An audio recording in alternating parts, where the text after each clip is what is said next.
السلام علیکم میرے پیارے ریڈرز اور لسنرز، آپ دیکھ رہے ہیں ناول روگ الفت سیزن 2 آف ناول رقیب الفت قسط نمبر 41۔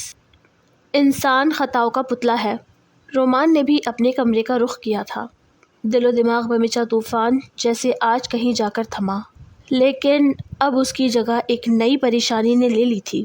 اسے لگ رہا تھا کہ حورم اور شاذل دونوں کے ساتھ ہونے والی زیادتی کا اکلوتا قصوروار وہ ہے، جبکہ ایسا نہیں تھا۔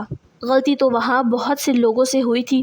رومانہ نے رومان سے بات نہ کر کے غلطی کی۔ احمد نے رومانہ کی آدھی بات سن کر جو بدلہ لیا وہ غلط تھا۔ حورم نے کسی غیر مصدقہ بات کو غلط جگہ استعمال کر کے نقصان اٹھایا۔ شاذل نے اپنے ماں باپ کی باتوں سے ناراض ہو کر والدین کا گھر چھوڑ دیا، وہ بھی غلط تھا۔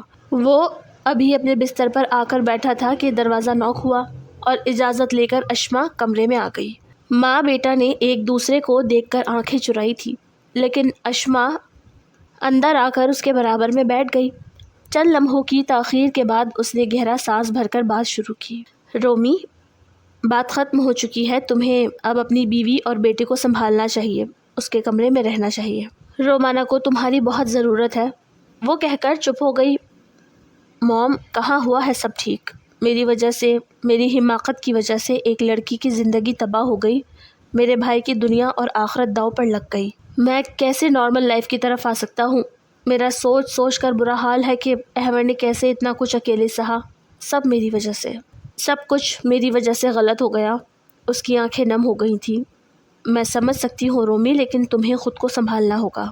تم اپنی ندامت سے مزید رومانہ کو اذیت دو گے۔ یہ اس کا خاص وقت ہے۔ یہ وقت ایسا ہوتا ہے کہ عورت کو شوہر کی سب سے زیادہ ضرورت ہوتی ہے۔ تم مرد ہو، رشتوں میں اعتدال کرنا سیکھو، خود پر قابو پاؤ، اپنے اندر کے طوفان کو اپنی ذاتی زندگی پر حاوی مت ہونے دو۔ رومانہ سے ملو، اس سے بات کرو، کہیں تمہاری یہ ندامت تمہارے رشتے کو خسارے میں نہ ڈال دے۔ میں خود تمہارے باپ سے معافی مانگنے جا رہی ہوں۔ بہت دل دکھا دیا ہے میں نے ان کا، شاید ان کی قربانیاں، معاملہ فہمی، صبر کو کبھی سمجھا ہی نہیں۔ ہم پتہ نہیں کیوں دوسروں کی بے لوث بغیر دکھاوے کی کوشش کو نظر انداز کر دیتے ہیں۔ مجھے بھی اپنی غلطی کا بہت احساس ہے رومان۔ جا میرا بچہ، رومانہ کے کمرے میں چلا جا۔ باقی میں نے سوچ لیا ہے کہ میں حورم کو اپنے گھر کی بہو بناؤں گی، اسے اتنی عزت اور محبت دوں گی کہ وہ ہمیں معاف کرنے پر مجبور ہو جائے، چاہے اس کے لیے مجھے اس کے پیر ہی کیوں نہ پکڑنے پڑے۔ موم، رومان اپنی ماں کا کسی کے سامنے جھکنے کا تصور پر ہی تڑپ اٹھا۔ آپ کیوں جھکیں گی؟ میں جھکوں گا، ساری غلطی میری ہے، میں مناؤں گا اسے۔ اشما اسے دیکھ کر پھیکا سا مسکرائی اور اس کے سر پر ہاتھ پھیر کر کمرے سے چلی گئی۔ اشما نے رومان کو تو سمجھا دیا تھا، لیکن وہ خود اب اکبر کا سامنا کرنے سے گھبرا رہی تھی۔ اس نے اپنے کمرے کے بجائے چھت کا رخ کیا۔ سارا علاقہ بھیگا ہوا تھا، چھت بھی نم تھی، مغرب ہو چکی تھی، سورج کی آخری کرنیں افق پر گلابی دھاریاں کھینچ رہی تھی۔ اشما نے اپنے کیچڑ میں مقید بالوں کو کھول لیا۔ اپنے دونوں ہاتھوں سے اپنے بالوں کو پیچھے کر کے اس نے دونوں ددیا ہاتھ اپنے چہرے پر پھیرے۔ جب وہ ہاتھ چہرے سے ہٹے تو ایک بہت پرسکون سا تاثر تھا چہرے پر، شاید سکون کا ہی تھا جس میں یاسیت گندی ہوئی تھی۔ ماضی کی یادیں آنکھوں میں چمک رہی تھی، حال کی ستم ظریفی کی تھکن اور مستقبل کو لے کر وسوسے۔ اس نے گہری سانس لی، نظریں مسلسل افق پر جمی تھی۔ کیا کیا یاد نہیں آ رہا تھا؟ اکبر سے پہلی ملاقات، پہلی قربت، پہلا عشق، رومان کی پیدائش، اکبر کی رومان سے پہلی ملاقات اور پھر ایک حسین ٹھہراؤ والی طویل زندگی۔ آنکھ کا کونا نم ہوا اور نہ جانے کب ایک نادیدہ آنسو اس کے رخسار پر بہہ نکلا۔ وہ نہیں جان سکی اپنے اتنے محبت کرنے والے شوہر سے زبان درازی کرنے پر احساس جرم حد سے سوا ہو رہا تھا۔ اسے فیس کرنے کی ہمت وہ اپنے اندر مفقود پاتی تھی۔ اس سے پھر گہری سانس بھری۔ اکبر ہمیشہ سے کتنا میچیور تھا، اس نے کبھی اشما کو باتوں یا کوتاہیوں پر ذلیل نہیں کیا، بلکہ اس سے باز پرس تک نہ کی۔ جب وہ اسے بغیر بتائے حویلی چھوڑ کر اسلام آباد میں آ کر چھپ گئی تھی، جب اس نے 5 سال تک اکبر سے اس کی اولاد کو چھپائے رکھا، اکبر نے کشادہ دل کے ساتھ نہ صرف اسے قبول کیا بلکہ اس کی اچھائیوں اور برائیوں کو بھی دل سے اپنایا۔ اسے کبھی محسوس ہونے نہ دیا کہ وہ نہ صرف اس کی مجرم ہے بلکہ اللہ کی بھی گنہگار ہے۔ اس نے اسے یوں معاف کر دیا جیسے بہت چھوٹی بات ہو۔ اور اس کے جواب میں اشما نے اس کے ساتھ کیا کیا؟ دوسرا آنسو ٹپکا تھا۔ ابھی بیٹے کو سمجھا کر آئی تھی اور اب خود احساس ندامت کے مارے اپنے شریک حیات کا سامنا کرنے سے گھبرا رہی تھی۔ وہ اتنا کھوئی ہوئی تھی کہ اسے احساس نہ ہوا کہ کوئی ہے جو اس کے آنسو زمین پر گرنے نہیں دے رہا۔ اشما، اس کے بالکل عقب سے آواز آئی۔ اکبر تھا، ہتھیلی پھیلائی ہوئی تھی اور ان پر موجود 2 ننھے قطروں کو بڑی انہماک سے دیکھ رہا تھا۔ اشما نے چونک کر اس کی جانب دیکھا اور ذرا ایک قدم کے فاصلے سے پیچھے ہو کر نظریں جھکا کر کھڑی ہو گئی۔ اکبر نے بڑی غور سے دیکھا اسے۔ آپ مجھے جو سزا دینا چاہیں مجھے منظور ہے، وہ سر جھکائے ہی بولی۔ ویل، سزا کی تو تم حقدار ہو، اکبر نے انتہائی دھیمی آواز میں کہا۔ دونوں 2 دن کے جاگے ہوئے تھے، تھکن سے چور۔ اشما نے بڑی حیرانی سے نظریں اٹھا کر اسے دیکھا کہ آج کیسے وہ اسے سزا دینے کی بات کر رہا ہے۔ کبھی زندگی میں ایسا نہیں ہوا تھا، لیکن پھر نظریں جھکا گئی۔ سننا چاہو گی کہ کیا سزا ہے؟ اشما نے لب بھیچے گردن اس بات میں ہلائی۔ اکبر نے اپنی ہتھیلی اس کے آگے پھیلا دی اور حکمیہ کہا، واپس ڈال لو ان موتیوں کو اپنی آنکھوں میں۔ یہ اتنے ارزاں نہیں کہ انہیں یوں بہایا جائے۔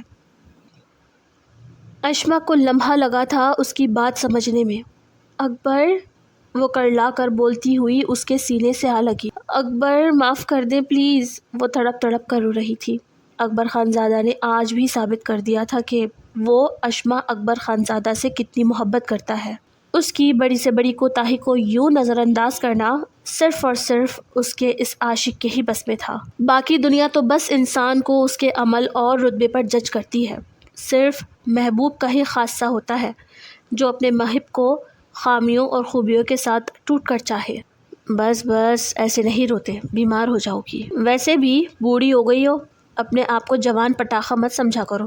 اکبر نے اسے ہنسانے کے لیے چھیڑا۔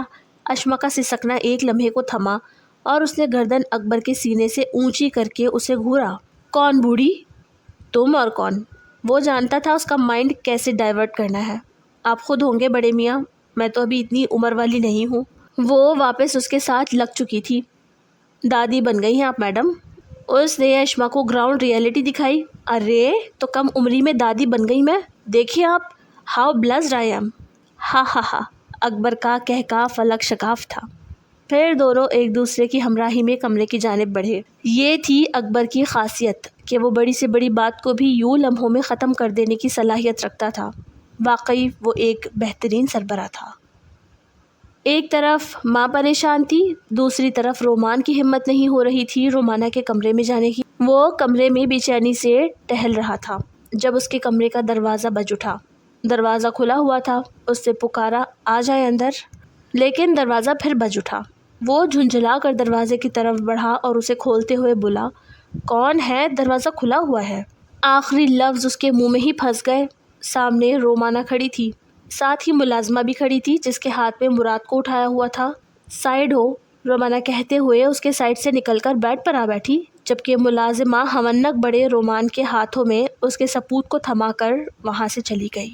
رومان دروازہ بند کر کے پلٹا تو عجیب کشمکش تھی۔ رومانہ اسے ہی گھور رہی تھی اور وہ نظریں چرا رہا تھا۔ روما نے ہی بات کا آغاز کیا، ہاں بھائی، اب کیا کرنا ہے؟ کس چیز کا؟ رومان نے نا سمجھی سے کہا۔ رومانہ کھڑی ہو گئی اور کمر پر ہاتھ رکھ کر بولی، اتنے ننھے نہیں ہو تم جو سمجھ نہیں آ رہا۔ رومی نے بھی اس کی آنکھوں میں دیکھا۔ آج بہت عرصے بعد وہ اپنی رومانہ کو دیکھ پا رہا تھا۔ پھر بس ایک لمحہ اس نے ضائع کیے بغیر ایک ہاتھ سے مراد کو سنبھالا اور دوسرے سے رومانہ کو اپنے گلے سے لگا لیا۔ مجھے معاف کر دو روما، میں اپنے کیے ہر عمل کے لیے تم سے شرمندہ ہوں۔ رومانہ نے بھی اسے کمر سے تھام لیا تھا۔ اور میں سب سے زیادہ احمر اور حورم سے شرمندہ ہوں۔ رومان، ہماری وجہ سے کتنے لوگوں کی زندگیوں میں طوفان آ گئے، اس بیچارے کا تو کوئی معاملہ بھی نہیں تھا جس اذیت میں وہ اس وقت بیٹھا ہوگا۔ وہ اس سے لگے لگے کہہ رہی تھی، ہاں تم بے فکر رہو، میں اپنی پوری جان لگا دوں گا، انشاءاللہ سب ٹھیک ہو جائے گا۔ ابھی وہ ایک دوسرے کو محسوس کر ہی رہے تھے کہ رومانہ نے سونگھنے کے انداز میں سانس لی۔ وہ ناک سکیڑ کر رومان کے وجود کو سونگھ رہی تھی۔ رومی، یہ کیسا پرفیوم ہے؟ وہ بولی۔ کیا ہوا؟ رومان نے خود اپنے کندھے کی طرف چہرے کا رخ کر کے خود کو سونگھا۔ سونگتے ہی اس کی آنکھیں کھلی۔ ایک بے ساختہ اکائی تھی جو رومی نے محسوس کی۔ رومانہ بھی حیرانی سے اسے دیکھنے لگی۔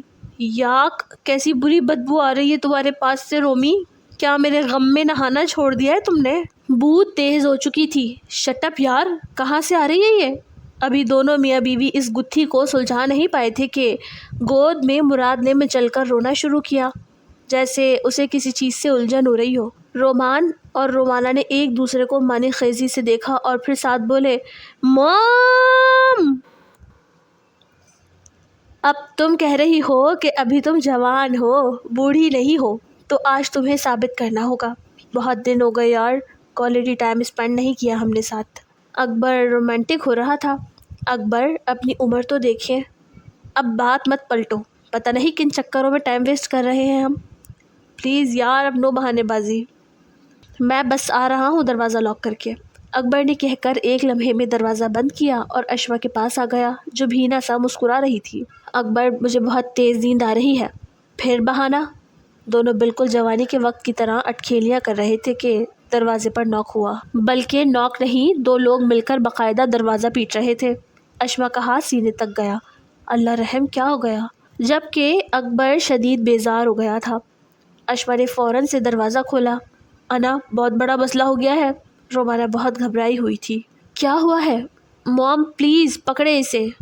رومان نے گھن کھاتے ہوئے مراد کو اس کی گود میں ڈال دیا۔ ہوا کیا ہے، بتانا پسند کرو گے؟ پیچھے سے اکبر کی چڑی ہوئی آواز آئی تھی۔ اس نے گندگی پھیلا دی ہے موم، رومانہ نے انتہائی گندا سا منہ بنا کر کہا۔ ہمیں نہیں معلوم اب کیا کرنا ہے اس کا، آپ ہی دیکھیے، رومان نے کہا۔ اشوا دونوں کو یوں گھن کھاتے دیکھ کر مسکرائے بغیر نہ رہ سکی۔ اب ہم سونے جا رہے ہیں، بہت تھک گئے ہیں، گڈ نائٹ موم۔ رومانہ اور رومان نے اپنی ذمہ داری ماں کے سر تھوپ کر چین کا سانس لیا اور ایک دوسرے کا ہاتھ پکڑ کر اپنے کمرے کی جانب چلے گئے۔ اشوا دروازہ بند کر کے پلٹی تو سامنے اکبر کھڑا اسے بڑے کڑے چتونوں سے گھور رہا تھا۔ اس نے چھوٹتے ہی کہا، واپس کر آؤ اسے رومان کو۔ ارے اکبر، کیا ہو گیا ہے آپ کو؟ میں کیوں اپنے بچے کی ذمہ داری سے بھاگنے لگی؟ رومان رومانہ کو ابھی کہاں سمجھ آئے گا، دھیرے دھیرے سیکھ جائیں گے، وہ کہتی ہوئی مراد کو بیڈ پر لے کر بیٹھ چکی تھی۔ اشما، دیکھو میں کہہ رہا ہوں، میرا موڈ خراب مت کرو، بچہ پیدا کر سکتا ہے تو سنبھال بھی سکتا ہے، دے کر آؤ اسے رومان کو واپس۔ اشما اکبر کو ضد کرتے دیکھ جھنجھلائی تھی۔ اکبر، میں کمرے سے چلے جاؤں گی اپنے بچے کو لے کر۔ اشما کی دھمکی کام کر گئی۔ اکبر منہ بنا کر بیڈ کی دوسری جانب آ کر بیٹھ گیا۔ اس رومان کے بچے کو تو میں بتاؤں گا، پہلے خود چھوٹا تھا تو مجھے سکون نہیں لینے دیتا تھا، اب خود بڑا ہو گیا ہے تو اپنی اولاد کو میرے پیچھے لگا دیا ہے۔ اشوا نے مراد کو کلین کر دیا اور بیڈ کی دوسری جانب آ کر مراد کو اس کی گود میں ڈال دیا اور بولی، بس کرے بڑے میاں، اپنی فکر اب چھوڑ دیں، پوتے کو سنبھالے، میں اس کی فیڈر بنا کر لا رہی ہوں۔ جاتے جاتے اشما اکبر کے گال پر چٹکی بھرنا نہ بھولی تھی۔ نانی، مجھے شادی کرنی ہے۔ حورم سلطانہ کے سامنے بیٹھی تھی۔ شادی؟ سلطانہ اور سالار نے ایک دوسرے کو دیکھا۔ اچھا، لیکن جلد از جلد کرنی ہے نانو۔ ابھی سلطانہ نے کچھ کہنا چاہا کہ حورم نے ان کی بات کاٹ دی۔ اچھا ٹھیک ہے بیٹا، ہم تمہارے لیے رشتہ دیکھ لیتے ہیں۔ سالار سمجھ گئے تھے کہ کوئی بات ہے، اسی لیے انہوں نے حامی بھر کر اسے ٹھنڈا کرنا چاہا۔ رشتہ ڈھونڈنے کی ضرورت نہیں نانا ابو، میں اپنے لیے لڑکا پسند کر چکی ہوں، بس آپ جلد از جلد مجھے رخصت کرنے کی تیاری کریں، وہ کہہ کر وہاں سے چلی گئی۔ سلطانہ اور سالار ایک دوسرے کو دیکھ کر رہ گئے۔